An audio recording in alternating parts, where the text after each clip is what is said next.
A flower, the rose, loved so by the little prince in its little glass jar on a tiny little planet. Beautiful, tended, kept. How many times have I wanted to be her? In his eyes, she is a garden. If he could capture her in acrylic beauty and pastel perfection, he would draw landscapes of delicate curves, only to find it hard to confine the wholeness of her onto a single canvas.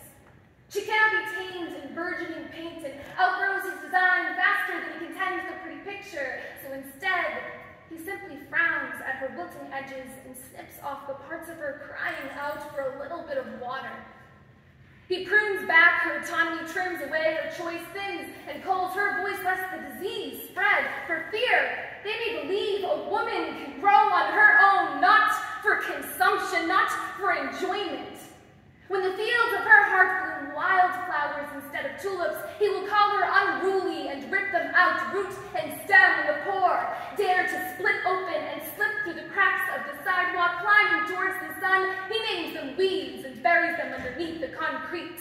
When the native species reclaims the land he plowed over, he labels them invasive, systematically strips them of their value until nobody wants them there, then replants orchids or an orchard of corpses. Isn't it beautiful? This flower bed of conservative righteousness, isn't it sweet?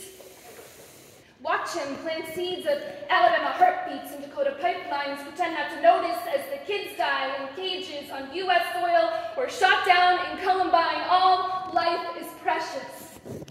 Repeat that mantra like it's magic and not white lies or excuses, because the truth is some lives weigh less than others when there is money to be made, and Flint water or the death of Roe v. Wade paid it. Call it justice. But let me tell you something. I am not a garden.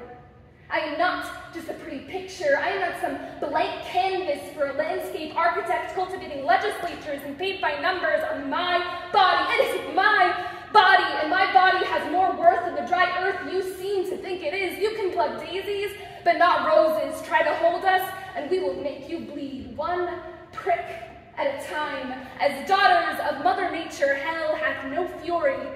Be warned. We are grown.